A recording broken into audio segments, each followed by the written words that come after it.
อยู่tới lục mô tô cái bát đấy nè ba anh nắng thảo ấy bạn tí bầm pil bật cháu tí bầm pil cá promo lui phá bên đây lơ cầm nọt và lơ cầm nọt pi mà cha mô tô ô bên đây lơ cầm nọt pi mà cha mô tô đại thưa cho đại cho khmiên xạ lệ cảnh chọ nâng mụ bạn này thầy vô lui lơ ca cầm nọt lười cả cầm nọt trắng bỏ ọt cái chọ ọt múa cái dùng mà tây vì muốn ta oi phá mới pi mơn pram ô một bốn pi pon pram bay pon ở đây tụi bốn pi pon pram toàn một tiết là bay pon chiến lâu lưu tha pel pon này bầm bay pon bàn tay kia oi côn chỉ pram côn chỉ pram ba côn chỉ pram ba ọt múa ọt cái chọ côn chỉ pram bàn tay phải chỉ quạt côn đo bay đây anh nâng từ côn đóp khô bị cái zoom hàm tây để đặt chở bà nâng từ mấy giờ chẳng bà bật mơ tìm pel bật chào tìm pel tí bầm bay ca đầm rau ỏi bong lui nâng ca đo sai vì viết cua thạ ra cho chùm nuôn đọc hiện rồi nấy thấy sầm non chẳng bàn nấy thả sầm non này ai son từ lưới chân rong cua mà rồi đờ lá này ai từ từ cắt mà oi peli đọc đờ là vậy clay ban đây thà cứ sầu non này từ son nó từ cắt mọi pli đọc thì rồi chẳng bong mà rồi cắt đọc thì rồi đọc là mà ní bọt là mưa tang tầm bay chẳng lúc Attica khăn miên chay để trâu ban ông cà phê bạch trăng pơ bụng lúi trâu ban trao từ lượng bọt là mưa tầm bay bọt là mưa và để trâu ban chọn một cá nâng hai phải tamព័ត៌មានដែលទទួលបានពីសាកសីនិងជាមន្ត្រីនគរបាលនិងប្រជាពលរដ្ឋដែលរស់នៅក្នុងខណ្ឌមានជ័យក៏ដូចជាចម្លើយសារភាពរបស់លោកហ៊ីណារិនផ្ទាល់ថាបានប្រព្រឹត្តអំពើខុសច្បាប់ពិតប្រាកដមែនដោយបានកັບកេងទឹកប្រាក់ប្រមាណជាសរុបទឹកប្រាក់រាយជាង2កោតបាទជាង2កោតជាប្រយោជន៍ផ្ទាល់ខ្លួនបិច្រើនពេករៀប10រយពាន់ម៉ឺនសែនលានអូកោតនោះបាទ27 270លាន271លាននោះបាទនេះច្រើនមែនតើអញ្ចឹងបានន័យថាខាងអង្គភាពប្រឆាំងពើពុកលួយគេរកឃើញច្បាស់គិតជាទឹកប្រាក់271លានរៀលបាទជាង271លានរៀលបាទអញ្ចឹងឥឡូវធ្វើម៉េចអញ្ចឹងសូមជម្រាបជូននៅព័ត៌មានបន្ថែមលម្អិតដោយសារតែប្រិមិត្តរបស់យើងបានទូរស័ព្ទមកខ្ញុំថាតើការចាប់ខ្លួនលោកអធិការខណ្ឌមានជ័យមែនឬទេបាទឥឡូវនេះខ្ញុំជម្រាបបញ្ជាក់ហើយគាត់សួរថាចុះបើចាប់មែនរឿងអីបាទឥឡូវខ្ញុំបញ្ជាក់ហើយថារឿងអញ្ចឹងបាទអញ្ចឹងចាប់ពីពេលនេះទៅម៉ោងនេះទៅបើសិនជាបងប្អូននគរបាលជាតិដែលធ្លាប់តែបានប្រព្រឹត្តខុសឆ្គងកន្លងមកសូមឲ្យកែផ្លូវដើរផ្លូវត្រូវវិញរួចហើយចាប់ដើមអប់រំកែខ្លួនសម្រាប់សង្គមល្អរបស់យើងបាទអញ្ចឹងធ្វើបែបនេះដើម្បីជាប្រយោជន៍ប្រជាពលរដ្ឋរបស់យើងទាំងអស់គ្នាព្រោះសមត្ថកិច្ចជាសមត្ថកិច្ចរបស់ថ្នាក់ជាតិហើយសម្រាប់បម្រើប្រយោជន៍របស់ប្រជាពលរដ្ឋបាទមិនមែនយើងជាសមត្ថកិច្ចស្រាប់តែប្រជាពលរដ្ឋទៅឲ្យដោះស្រាយគម្រាមកំហែងគាត់សម្លុតគាត់ដើម្បីថាជាធ្នូនឹងទឹកប្រាក់បានដោះស្រាយនឹងរឿងរបស់អ្នកឯងបាទអញ្ចឹងឥឡូវនេះខ្ញុំឃើញនៅខណ្ឌច្បារអំពៅចាខណ្ឌច្បារអំពៅថ្ងៃមុនលោកអធិការដែលលោកមកកាន់នៅអធិការខណ្ឌច្បារអំពៅបានប្រហែលថ្ងៃrồiហើយទៅកាន់នៅ7មករាវិញបាទលោកបានផ្ដល់អធិភាពទៅដល់នគរបាលក្រមអាវ៉ាតដើម្បីធ្វើប្រជាមតិបាទប្រជាមតិបានន័យថាហៅនគរបាលថ្នាក់ក្រមអាវ៉ាតរបស់យើងរបស់គាត់ហ្នឹងក្នុងមួយខែជួបប្រជុំម្ដងរួចហើយធ្វើការរិះគន់ទៅលើថ្នាក់ដឹកនាំរបស់ខ្លួនធ្វើអីខុសខ្លះធ្វើអីត្រូវខ្លះអាកន្លែងណាចំណុចវិជ្ជមានកន្លែងណាអវិជ្ជមានសូមលើកឡើងមកល្អចាបាទនេះជាចំណុចល្អបំផុតបាទប៉ុន្តែឥឡូវលោកអធិការខណ្ឌច្បារអំពៅនឹងឡើងថ្មីហើយចាបាទឡើងថ្មីហើយចា ចឹងយើងជឿជាក់ថារឿងរ៉ាវនេះនឹងអាចធ្វើឲ្យកងកម្លាំងរបស់យើងនឹងចាប់ផ្ដើមធ្វើការងារដោយភាពយុត្តិធម៌បំផុតបាទមិនមែនសម្រាប់តែស្ថាប័នសមត្ថកិច្ចទេគ្រប់ស្ថាប័នទាំងអស់ក៏ធ្វើដូចគ្នាដែរចាធ្វើរឿងនេះមួយវាអាចជាគំរូមួយសម្រាប់ឲ្យឋានៈដឹកនាំតាមស្ថាប័នមន្ទីរក្រសួងផ្សេងទៀតត្រូវមើលរឿងវាកើតឡើងអញ្ចឹងលោករដ្ឋាមិញនេះប្រហែល2កោតជាងបើគិតទៅអាហ្នឹងមែនតើទៅ2000លានទេមិនមើលចាមើលទៅខ្ញុំមើលនេះវារាយច្រើនពេកច្រើនពេក2000លានជាងហ្នឹងមិន100ទេព្រោះដល់ពាន់ហើយចាមើល2000លានជាង10 100,000 10000សែនលាន03ទៀតចឹង2000លានជាងហ្នឹងមើលទៅមិន100ទេចាបាទចាបែប2000លានជាងណា2700 2712,000លានអូច្រើនពេកចាច្រើនវាច្រើនពេកអញ្ចឹងនេះបែប1000លានហើយយ៉ាងគិតតាំងពីគាត់កាន់តំណែងជាអធិការរងមកបើរាប់មកទល់ពេលនេះបែប2000លានជាងហ្នឹងទៅយ៉ាងចា73,000រៀលចារៀលមិនដុល្លារទេ2000លានជាងរៀលបាទអរគុណទូទាំងជននេះជារឿងរ៉ាវនៅក្នុងស្ថាប័នសមត្ថកិច្ចបាទនេះជាសារមួយសម្រាប់ឲ្យសមត្ថកិច្ចរបស់យើងដែលនៅតាមគោលដៅនីមួយៗស្ថាប័ននីមួយៗបង្កើននៅការប្រុងប្រយ័ត្នខ្លាចមានហេតុការណ៍ដែលឆ្លោះធ្លួយហើយអាចប្រឈមនឹងផ្លូវច្បាប់បែបនេះបាទអរគុណតោះសិលាយើងទៅចាឥឡូវចូលទៅរឿងរបស់យើងបន្តទៀតករណីខាត់ខ្លួនសង់ខ្លែងខ្លាយបាន4អង្គលោកសបោមែនឥឡូវហ្នឹងសបោជុំហើយបាទសបោណាអញ្ចឹងសូមឲ្យខាងក្រសួងធម្មការត្រូវតែចាត់វិធានការឲ្យតឹងទៅមើលជៀសវាងកុំឲ្យប្រជាពលរដ្ឋបាត់បង់ជំនឿមើលណាមួយសង់ខ្លែងខ្លាយណាមួយសង់ទៅរំលោភទៅលើកុមារណាមួយនៅតាមវត្តខ្លះមានចំនួនទាស់តែងគ្នាបែកបាក់ជាពីរមើលក្រសួងធម្មការចាត់ប្រើប្រាស់កណ្ដាប់ដៃទៅបាទដើម្បីកុំឲ្យប្រជាធ្វើបែបនេះដើម្បីកុំឲ្យប្រជាពលរដ្ឋបាត់បង់ជំនឿទៅលើពុទ្ធសាសនាយើងដែលកំពុងតែប្រតិបត្តិបាទអញ្ចឹងប្រជាពលរដ្ឋគាត់ជាអ្នកធ្វើបុណ្យដល់ទីបំផុតទៅវត្តមានរឿងទៅវត្តបែកជាពីរងាកទៅដាក់បាតប្រសង់ខ្លែងខ្លាយច្រើនតើទៅដាក់នៅណាចាហើយចុះប្រសង់ដែលគោរពប្រណិប័តតាមវិន័យធម៌ពុទ្ធសាសនានេះនឹងត្រូវខូចឈ្មោះប៉ុណ្ណាចេញទៅតាមទីសាធារណៈត្រូវគេឲ្យតម្លៃគេគិតពលរដ្ឋត្រូវមុនដាក់បាយទៅគិតអញតិចសង់ខ្លែងខ្លាយទៅវិញបាទមកបិណ្ឌនេះសង់ខ្លែងខ្លាយពួកព្រះអង្គខ្លះអត់មានបិណ្ឌអត់មានបាតនៅជាប់នឹងខ្លួននេះគឺដើរមុនបិណ្ឌបាតលុយចាមានថងយាមបាទមានថងយាមចាបាទថងយាមគឺបិណ្ឌបាតលុយចាបាទធ្វើនេះធ្វើនោះចឹងទៅតែអត់ទេតាក់ទងដែលបងប្អូនប្រជាពលរដ្ឋរបស់យើងដាក់បុណ្យធ្វើបុណ្យគឺដឹងតែបានហើយបាទដឹងតែបានហើយព្រោះយើងមានធម៌សប្បុរសនៅក្នុងខ្លួនរួចជាស្រេចយើងទៅធ្វើបុណ្យចាបាទយើងដាក់លុយដើម្បីបានបុណ្យប៉ុន្តែបុគ្គលដែលទៅធ្វើសង់ខ្លែងខ្លាយទៅមិនខ្លែងខ្លាយទៅប្រើប្រាស់នៅខុសគោលដៅជាទានរបស់គេនេះឯងបាបទៅចាបាទបាបទៅប៉ុន្តែវាគ្រាន់តែអញ្ចេះបាបហ្នឹងគេលូថាវាយូរតម្រាំបាបម្រាំងាប់ប៉ុន្តែវាខូចឈ្មោះគេណាខូចស្ថាប័នរបស់ពុទ្ធសាសនាណាដែលគេកំពុងប្រតិបត្តិណា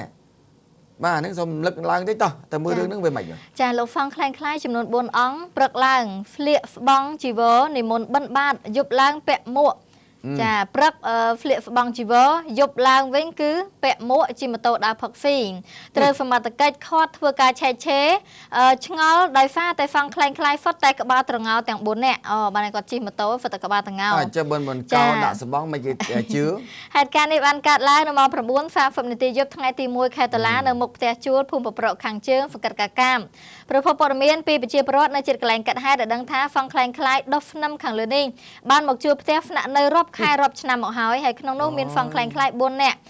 និងអ្នកម៉ូតូ10ម្នាក់ដែលមានម៉ូតូ2គ្រឿងបានមកជួបផ្ទះស្នាក់នៅពេលព្រឹកឡើងព្រះហ្វង់ខ្លែងខ្លាយតែងតែនិមន្តបិណ្ឌបាតចាយកប្រាក់យប់ឡើងវិញដើរផឹកហ្វីច្រៀងរ៉ាអូខេច្រៀងរាល់យប់នៅយប់កើតហើយលោកហ្វង់ខ្លែងខ្លាយនិងអ្នករត់ម៉ូតូ10ទាំងអស់គឺមានគ្នា5នាក់ជិះម៉ូតូ2គ្រឿងទៅផឹកហ្វ្រាថូនិងច្រៀងរ៉ាអូខេនៅហាងជិតភូមិកាត់ហេតុខាងលើដោយផឹករួចរាល់ហើយគិតលុយអស់ចំនួនចាអស់ចំនួន460000ចា5400រៀលទើបនាំគ្នាជិះម៉ូតូត្រឡប់ទៅដល់មុខបន្ទប់ជួលបំរុងនិងបើកទ្វាររបងចូលហើយជួបនឹងកម្លាំងសមត្ថកិច្ចដែលកំពុងតែដេញតាមយុវជនមួយក្រុមដែលដេញវាយគ្នាមកដល់ប្រទេសឃើញក្រុមហ្វង់ខ្លែងខ្លាយទាំង5នាក់ក៏ខាត់ខ្លួនរួមជាមួយនឹងអ្នកម៉ូតូ10ចាឃើញមានផ្លែដែលឆាបនៅជាប់នឹងខ្លួនទើបធ្វើការឆែកឆេរហ្វង់ខ្លែងខ្លាយទាំង4អង្គនោះដោយដោះមុខចេញឃើញហ្វុតតែក្បាលត្រងោទាំងអស់ហើយសមត្ថកិច្ចមានការហ្វាំងហ្វៃធ្វើការហ្វាក់ហ្វូទើបដឹងថាជាហ្វង់ខ្លែងខ្លាយបន្ទាប់ពីដឹងថាជាហ្វង់ខ្លែងខ្លាយហើយសមត្ថកិច្ចបានចូលទៅឆែកឆេរបន្ទប់ជួលស្នាក់នៅរកឃើញមានស្បង់ជីវរចំនួន4កំភ្លេបាត3ឆាត់របស់ព្រះហ្វង់មាន3និងភេសជ្ជៈកូកាកូឡាជាច្រើននៅក្នុងផ្ទះហើយហ្វង់ខ្លែងខ្លាយទាំង4នាក់នោះទី1ឈ្មោះយីហ៊ុនអាយុ29ឆ្នាំស្នាក់នៅបន្ទប់ជួលស្រុកកំណើតនៅខេត្តព្រៃវែងទី2ឈ្មោះមិត្តវីរៈ34ឆ្នាំស្រុកកំណើតនៅខេត្តព្រៃវែងទី3ឈ្មោះអុកហ្វារ៉ាត់27ឆ្នាំស្រុកកំណើតនៅខេត្តព្រៃវែងទី4ឈ្មោះឌឿនធីអាយុ26ឆ្នាំស្នាក់នៅជាមួយគ្នានៅខាងខេត្តព្រៃវែងដូចគ្នានិងអ្នករត់ម៉ូតូ10ម្នាក់ទៀតដែលគេចាំដឹកព្រះហ្វង់នោះមានឈ្មោះថាអុកហ្វារ៉េតអាយុ33ឆ្នាំស្នាក់នៅជាមួយគ្នាជាម្ចាស់ម៉ូតូម៉ាក Honda Dream 011 ពណ៌ខ្មៅនិងម៉ូតូមួយគ្រឿងទៀតម៉ាក Honda Dream 014 ពណ៌ខ្មៅជារបស់ហ្វង់ខ្លែងខ្លាយឈ្មោះយីហ៊ុនចាមើលសហការីងាកមកក្រោយតិចមើល4នាក់ហ្នឹងតិចមិនឃើញមុខដូចរឿងស្គាល់មើលត្រឡប់មកក្រោយតិចបាទដូចស្គាល់បាទពីព្រោះយើងធ្វើឲ្យច្បាស់ដើម្បីឲ្យប្រជាពលរដ្ឋរបស់យើងមើលឲ្យស្គាល់ថ្ងៃក្រោយឲ្យដឹងនេះអានទឹករៀបចំអង្គុយនេះអានឹងមកបិណ្ឌមុខទេឯងឯមុនហ្នឹងមែនអីនឹងតែមកអាមួយនៅគៀននេះខាងកើតគេនេះមួយទៀតណែអាមួយខាងលិចគេអាកណ្ដាលមែនទេអត់ស្គាល់នេះអាខាងលិចគាត់នឹងបណ្ដោយយកមុខបិណ្ឌមុខទេឯងអាលមល់យកហងហើយឯងដាក់លុយដែរមកយកចំថ្ងៃសៅរ៍ថ្ងៃនោះtrong ngày sau ấy nó nấu cô nãy nâng bần đôi vậy chom bần đôi đặt bần đọt đó bây giờ tôi riêng karaoke về rồi bà bảo vía vậy chẳng tao nâng đầm mong vậy không biết chờ lom đấy mơ bày mật bao giờ mơ đây mơ ta miền thật lọp chụp mục đấy hỏi nâng thật lọp người muốn tập sao thật lọp tập bần đâu cả đau cả lanh kia cái thưa trai nâng cặp sẽ chụp biết này tập bật chia tập bắn là nóng tập bắn này thôi nè miền tập bắn chẳng miền là lúc mà biết lai chẳng để tập bắn trôi bật chia để cứ cục pung tập tàu trôi đồng xà đó sao tập bật chia cái đào yên này đào yên này đào cái sầm lạp mòn pung là thưa mòn đó đào mòn nó bọc cái nó mòn môi nó toàn ngó với a cả co mày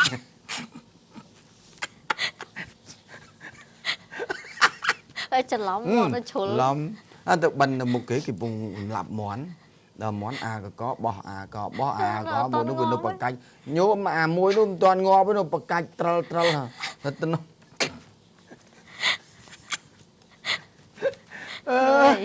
chọc đói nè chẳng che lên sai bàn tay rương bịch hơi ní chỉ xa môi sầm rạp oi cửa xuông thom mà ca đây chia sầm mây cửa xuông mưa ca khó trâu chấm pu song nâuក្នុងព្រះរាជាណាចក្រកម្ពុជាបាទអញ្ចឹងពុទ្ធសាសនាជាពុទ្ធសាសនារបស់រដ្ឋអញ្ចឹងប្រជាពលរដ្ឋ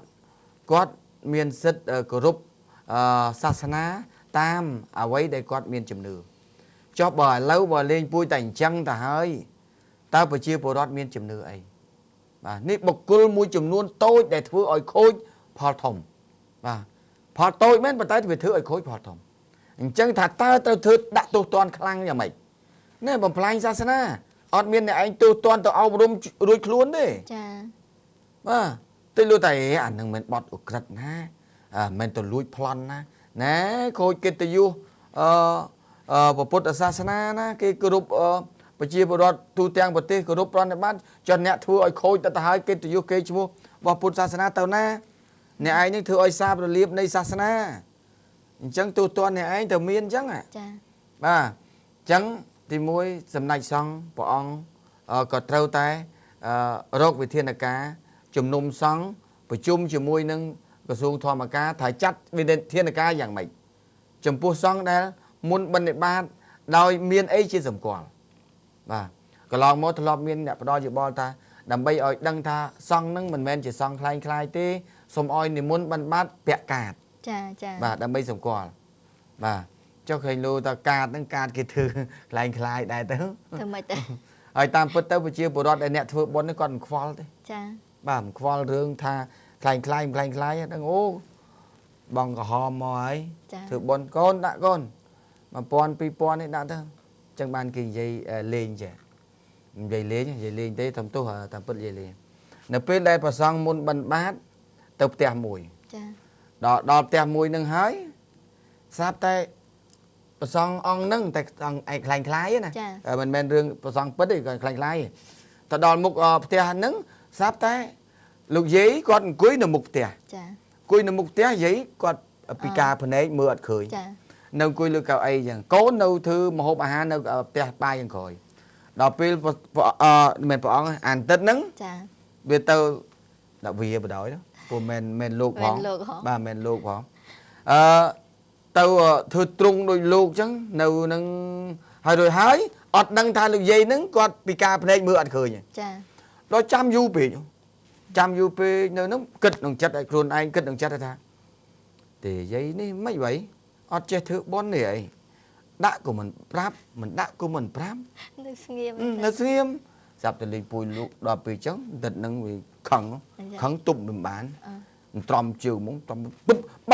បើមិនដាក់មិនដេចមិនប្រាប់ធ្វើឲ្យអាត្មាឈឺចុកចាប់នេះជាងបាត់ចឹងជាងបាត់ព្រាបសវណ្ណដាក់យកហ្មងនឹងទឹកខ្លាំងហើយដាក់ឲ្យបានដាក់ឲ្យចឹងដាក់ដល់ពេលចឹងលោកយាយដែលគាត់លឺអ្នកណាច្រៀងនៅមុខចឹងស្អាយមីនាងអ្នកណាគេមកច្រៀងនៅមុខកូនបាទដល់ពេលកូននោះរត់ចេញពីផ្ទះបាយមកចាប់ថាលោកតាម៉ែឲ្យចុះលោកឯងមកច្រៀងនៅមុខផ្ទះយើងកូនចាអត់បែបឃើញមកឯងអត់ព្រមនិយាយមួយលោកអត់ព្រមដាក់មកកំប្រាប់ដាក់គាត់បាត់លោកដាក់មកបត់ទៅបាទដល់ពេលចឹងទៅនិយាយនឹងគាត់ថាអូសុំទោសគុណអើយបាយចង្ហាន់អត់ទាន់ទេកូនទឹមដាំបាយក៏ប្រាប់ចឹងទៅដល់ពេលចឹងលោកក៏តវិញថាបើបាយមិនទាន់លុយមិនព្រមដាក់ប្រាប់ចឹងទៅចឹងបាននេះតាក់ទងនឹងរឿងសង្ឃคล้ายៗអញ្ចឹងបាទប៉ុន្តែសម្រាប់ប្រសង់ដែលគោរពប្រណិប័តពុទ្ធសាសនាគឺគេធ្វើត្រឹមត្រូវបាទប៉ុន្តែមួយចំនួនតូចបុគ្គលមួយចំនួនតូចយើងមិនមែនចាត់ទុកជាសង្ឃទេចាត់ទុកជាបុគ្គលដែលធ្វើឲ្យសង្គមអាប់អួរធ្វើឲ្យសង្គមវឹកវរតាមរយៈពួកគេហ្នឹងចង់បានប្រយោជន៍ចង់បានសុបាយតែទីបំផុតអ្នកភ្លេចគិតអំពីផលប៉ះពាល់សម្រាប់សង្គមទូទៅមិនមែនសម្រាប់ប៉ះពាល់សម្រាប់គ្រួសាររបស់អ្នកពូជរបស់អ្នកទេតែអ្នកធ្វើបែបនេះគឺប៉ះពាល់សង្គមទាំងមូលតែម្ដងគេខំប្រណិប័តចង់ងាប់ម្នាក់គេខំធ្វើបុណ្យគេកសាងពហិគេកសាងសាលាតែទីបំផុតអ្នកទៅធ្វើឲ្យប៉ះពាល់ធ្វើឲ្យខូចមុខមាត់ពុទ្ធសាសនានេះលោកអ្នកទៅជ្រាបថាកុំថាឡើយអ្នកឯងធ្វើបែបនេះជារឿងបុគ្គលខូចតែខ្លួនឯងប៉ះពាល់តែកិត្តិយសបុគ្គលខ្លួនឯងប៉ុន្តែត្រូវដឹងថាជាតិទាំងមូលបាទអញ្ចឹងទោះតនរបស់អ្នកមិនមែនគ្រាន់តែធ្វើការអប់រំដោះលែងអ្នកវិញទេបាទអរគុណទូទាំងអ្នកជនសូមវែងតិចចុះដោយសារតែជៀសវាងកុំឲ្យឃើញអញ្ចឹងកើតឡើងទៀតលឺមកលោករំលោភក្មេងคล้ายចំនួនក្នុងវត្តបែកចេញជាពីររឿងទាំងអស់នេះគឺរឿងធ្វើឲ្យអាប់អោនពុទ្ធសាសនាទៅវិញទេបាទអរគុណទូទាំងអ្នកជនហើយសូមទូទាំងអ្នកជនជួយផ្ដល់យោបល់មកដើម្បីខ្ញុំជួយផ្ញើសារឲ្យមហាជនយើងបានជ្រាបហើយកែលម្អសង្គមរបស់យើងទាំងអស់គ្នាបាទសម្រាប់ប្រយោជន៍ប្រជាពលរដ្ឋខ្មែររបស់យើងទាំងអស់គ្នាមិនមែនសម្រាប់ប្រយោជន៍អ្នកណាម្នាក់ទេបាទឥឡូវសូមពេលសម្រាប់បន្តិចសិនទូទាំងអ្នកជនយើងនឹងវិលមកជួបគ្នាបន្តទៀតបាទ